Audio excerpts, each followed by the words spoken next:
muatan luas diri sama dengan luasnya. Jadi kalau kita mau interaksi sama reaksi itu harus yang teringat, konsep yang diingat adalah harus setara dua-duanya. Kalau mungkin di kelas 10 cuma tahu apa jumlah atau, tapi pas 12 bahwa yang namanya referensi setara itu kalau dia bisa setara dua-duanya, jumlah atom dan jumlah muatan. Nah, kemudian pertanyaan selanjutnya, berapa metode untuk meningkatkan kesamaan reaksi? Mungkin dulu Agustian. Dua, apa saja bisa sebutkan? Metode perubahan. Ayo, siapa yang bisa bantu? Mungkin Fajar. Yang pertama, metode PBO atau perubahan bilangan. Oke. Satu lagi. Metode setengah reaksi redoks. Oke, udah. Oke, balik lagi kampusnya. Tadi belum kasih. Yang pertama metode PBO. Ingat metode PBO ada berapa langkah? 5 atau 4? 4. Konsep apa yang harus kamu kuasai sebelum belajar PBO? Terus bisa menghitung biologisi gitu. Nah, kemudian kita udah masuk lagi kemarin. Kita udah masuk ke metode reaksi. Ada berapa langkah? 5. Berapa ya? 5. Tapi itu hanya terbatas pada suasana asal. Nah, lalu sekarang kita hari ini mau lanjut lagi.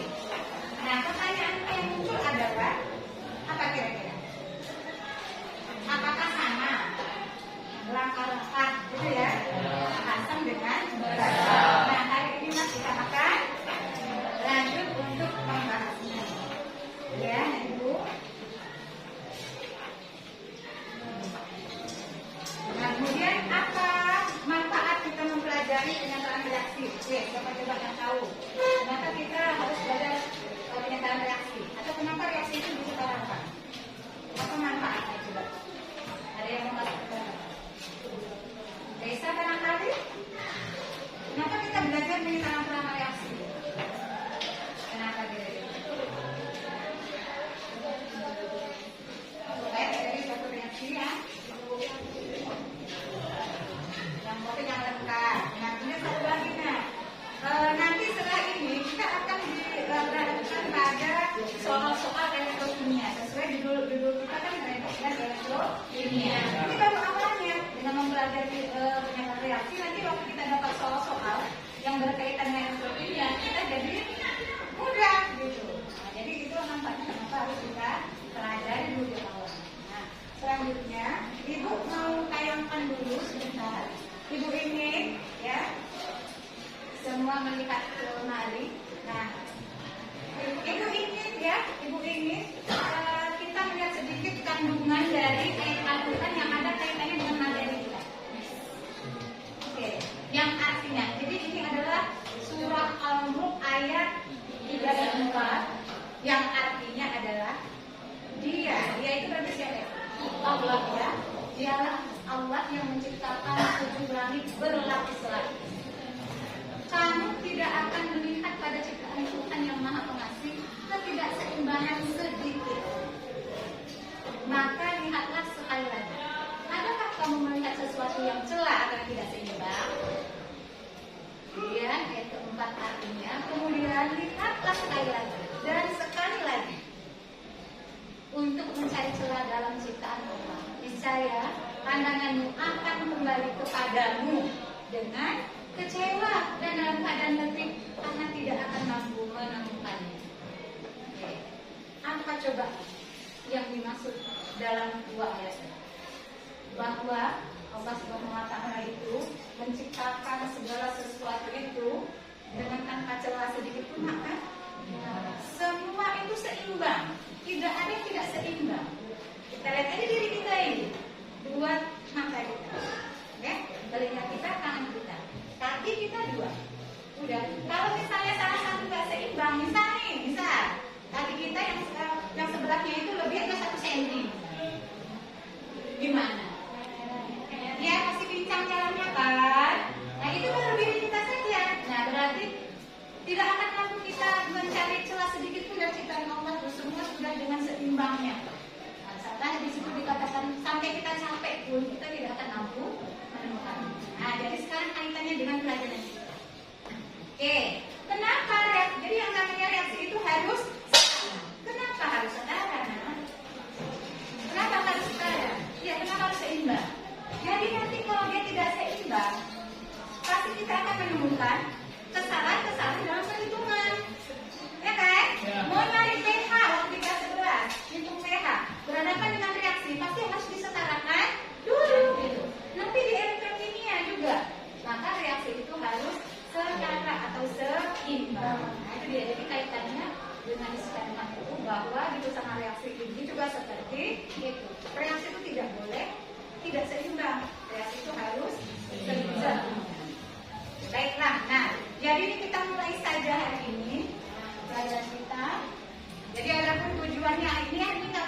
suasananya. Coba kira-kira timbul masalah. Nah, itulah dia asal masalah kita mempelajari ini. Apa masalah yang bisa kita ambil dari sini? Siapa yang bisa menunjukkan satu masalah?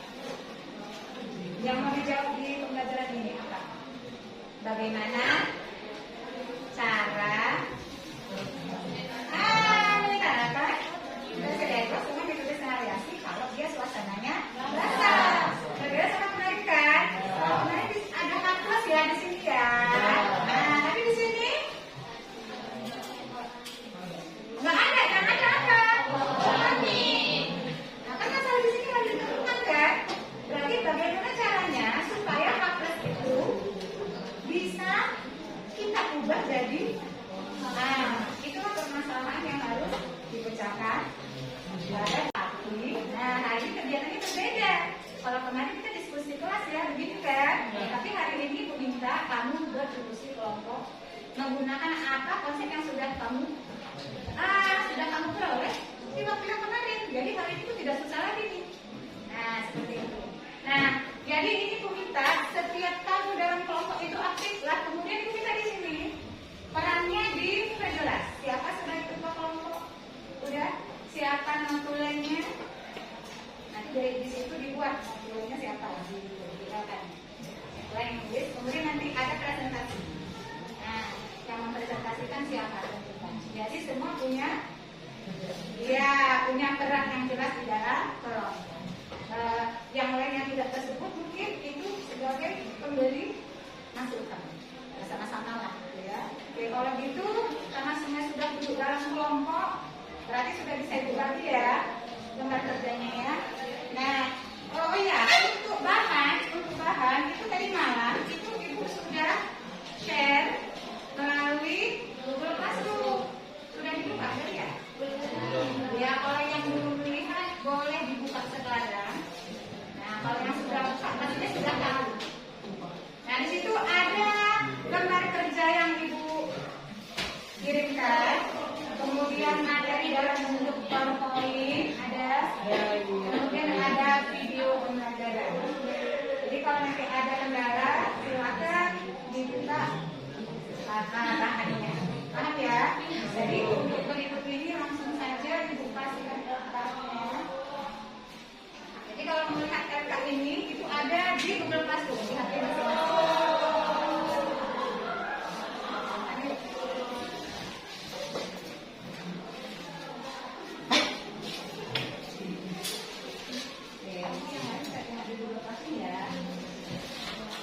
Kita tentukan dulu notulennya siapa? Notulennya siapa? Ya, tentukan dulu siapa yang berperan sebagai notulen. Kata ketuanya, ya silakan Kak ditulis terus. Belakang ini, nih ini dulu, nih di belakang itu udah kelompoknya kelompok berapa? Buat dalam kurung. Kalau ketua nggak dalam kurung, buat ketuanya siapa?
tinjauan. Pakai ingat ya. Nah, silakan kamu dalam kelompokmu, kelompok 1, sebentar, latihan dulu, sebentar.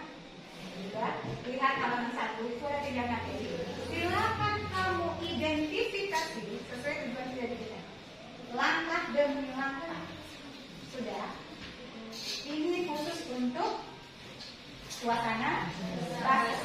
Kemudian, nah, kamu bandingkanlah dengan langkah-langkah metode setengah reaksi suasana asam yang sudah kamu peroleh di pertemuan selanjutnya. Oke? Nah, kemudian situ ada contoh soal, lihat. Langsung saja lihat kegiatan 1. Nah, lihat buka kegiatan 1. Dari yang pertama kita kerjakan dulu kegiatan 1. Nah, setelah kegiatan 1 baru kegiatan 2. Nah, nanti mengingat waktu yang terbatas, maka cukup sampai kegiatan 2 aja hari ini. Silakan.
Bandingkan, udah, jangan lama-lama reaksi redoks untuk reaksi ke suasana asam. Nah, sekarang yang kamu presentasikan adalah jelaskan dengan singkat perbedaan antara kedua.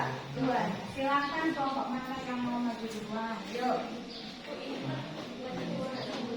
Ya, 2 orang boleh, 2 orang. Boleh, 2 orang saya coba dari kamu.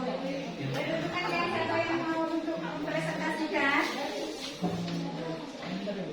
Oke, siapa kelompok mana yang maju? Kalau tidak ada yang mau duluan, yang maju. Oke, coba kelompok 4 silakan. Ini, ke depan aja, ke depan. Iya, 2 orang boleh, 2 orang. Pasnya Rara. Ya, perwakilan kelompok 2 orang.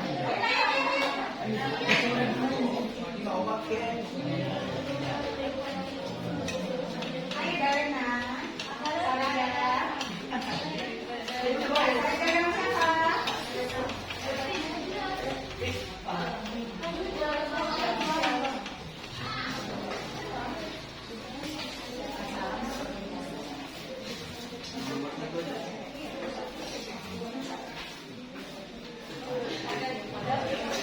Oke, dengarkan yang lain ya. Ibu bisa nanti yang lain untuk kasih tanggapan. Nah, Assalamualaikum warahmatullahi wabarakatuh. Waalaikumsalam warahmatullahi wabarakatuh. Dari kelompok 4 ini mempresentasikan kerja kelompok kami yaitu tentang identifikasi langkah-langkah penyetaraan reaksi redoks untuk reaksi berwarna basa pada tujuan materi di atas. Kemudian bandingkan dengan langkah-langkah penyetaraan reaksi redoks untuk reaksi bersuasana asam pada pertemuan dahulu. Jelaskan dengan tingkat perbedaan antara keduanya.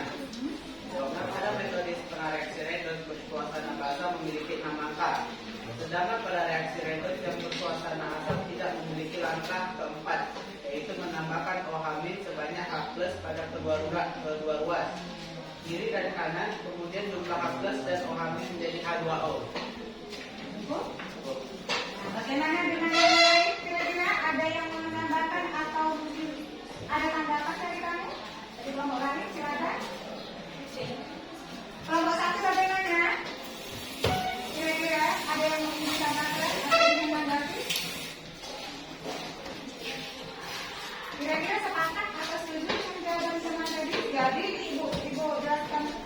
yang dikatakan oleh Bapak tadi katanya beda antara metode setengah reaksi ini antara asam dengan basa adalah kalau asam berapa langkah? 5 langkah. Kalau basa 6 langkah. Bedanya tetap ada langkah keempat, yaitu di sini ada penambahan OH di kedua ruas. Nah, lalu dijumlahkan H dan OH menjadi H2O. Itu ya. Ada yang mau menambahkan kira-kira? Kalau mau satu tadi mau menambahkan? Oke, yuk silakan. Sudah tambahkan. Gimana? Ada tambahannya? Kalau nggak ada, ya udah ada Ibu. Coba yang ada? Tuh, ada. Coba sekarang apa sama OH nih? Ibu tanya dulu. Apa tujuan penambahan OH di kedua ruas? Nah, di langkah 4 itu tambahkanlah OH sebanyak H+ di kedua ruas. Pertanyaan itu adalah apa tujuan langkah ini? Coba supaya selain sekarang supaya apa? Nah ini suasana basah loh. Nah, supaya H+-nya bagus. Supaya H+-nya hilang. Kalau suasana basah itu tidak ada hubungan dengan H+ sebenarnya. Tapi penambahan H+ hanya untuk sebagai jembatan saja. Tapi H+ itu harus hilang di akhir, nggak boleh ada H+ karena ini suasananya basah. Jadi penambahan OH di kedua ruas itu supaya dia hilang H+-nya, yang muncul apa? H2O. H+ sama OH tidak menjadi H2O. Muncul di ruas yang berlawanan adalah OH-. Itu ya. Oke, sudah? Sudah bisa diterima? Bisa paham untuk kegiatan 1.1? Oke, kalau sudah tutup terus boleh. Ya, presentasi dari kami saya akhiri. Wassalamualaikum warahmatullahi wabarakatuh. Waalaikumsalam.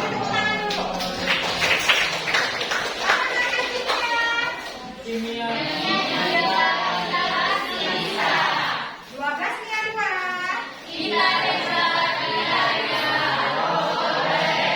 Kalau itu bilang, nah, apakah kimia itu mudah? Kita pasti bisa. Terbukti kan memang mudah sebenarnya. Sebenarnya materi ini materi sulit Ibu akui. Ya. Tapi kalau kita betul-betul ini ya fokus, semangat, antusias, nggak ada yang nggak bisa, ya kan? Ya. Kalau Ibu bilang 12 punya 2, memang kita bisa ya kan? Kita bisa, kita hebat. Wow. Apakah Ibu lihat? 12 punya 2.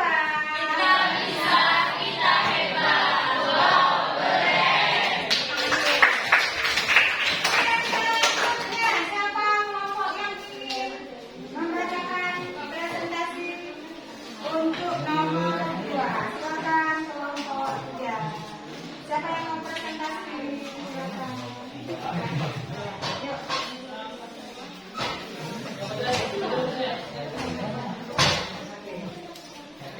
Assalamualaikum warahmatullahi wabarakatuh.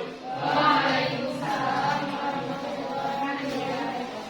Perkenalkan kami dari kelompok 3 ingin mempresentasikan hasil kerja kelompok kami, yaitu dengan tema penyetaraan seksi redok bersuasana basah.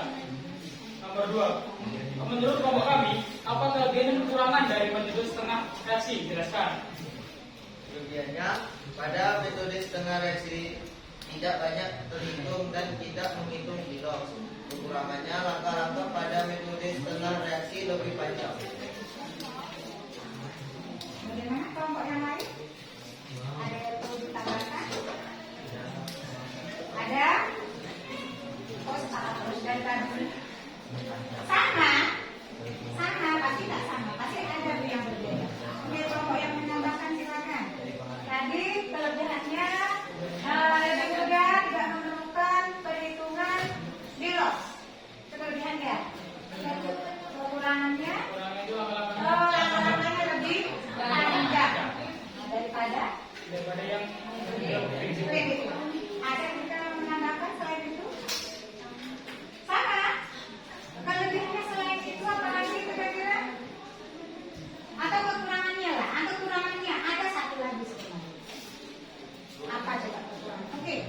Menurut kami kekurangan pada metode setengah reaksi adalah harus menentukan suasana dan caranya lebih panjang.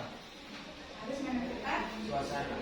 Oke, coba di apa dulu, ditanggapi dulu kelompok 3 sepakat ya? Saya akan menanggapi resensi kelompok 1. Menurut saya harus sepakat sih. Gimana ya? Menurut kelompok 1 ini menurut kelompok 1 katanya harus ditentukan dulu suasananya, kelebihannya ya. Kekurangan dari metode setengah reaksi harus tentukan dulu suasananya. Sepakat atau tidak? Sepakat. Sekarang ibu tanya, oke ibu lempar forum aja. Kalau kemarin metode PBO, di awal kita tahu suasananya, enggak kan? Nah, justru setelah kita mencari kita tahu asal dan suasananya. Tapi kalau di ini metode setengah reaksi, sebenarnya bukan kita yang menentukan, bukan. Nah, kekurangannya adalah mungkin diperbaiki saja kalimatnya, mungkin maksudnya seperti yang dimaksud ini, tapi mungkin bahasanya saja yang berbeda. Justru kekurangannya di sini kita harus tahu dengan pasti ini suasananya asam atau basah. Maka kita sudah tahu kan tadi di soal itu kan suasana basah. Gitu. Jadi kekurangannya adalah salah satunya. Nah, di metode setengah reaksi ini harus sudah diketahui suasananya. Jadi bukan ketentukan ya, bukan ketentukan, tapi harus sudah diketahui suasananya sejak awal. Bisa? Oke, bisa diterima. Berarti pada bulan tadi kita sepakat ya, sesuai ya, cocok.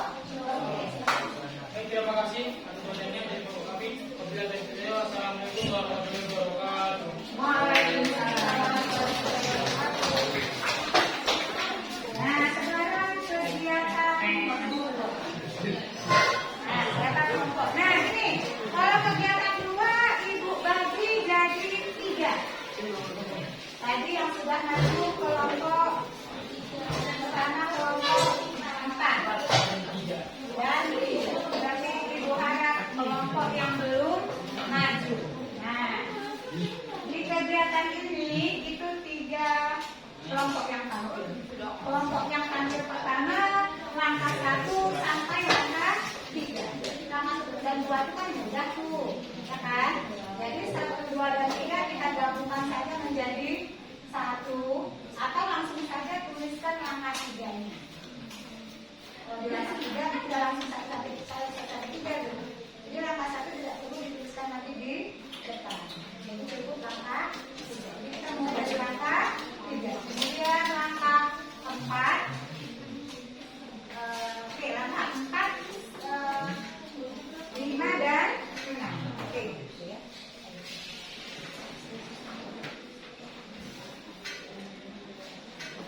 Ya benar, 3, 4, 5, 6 sekalian. Jadi 3, 4, 5, 6 sekalian. Oke, langkah 3, langkah 4, kemudian langkah 5 dan 6.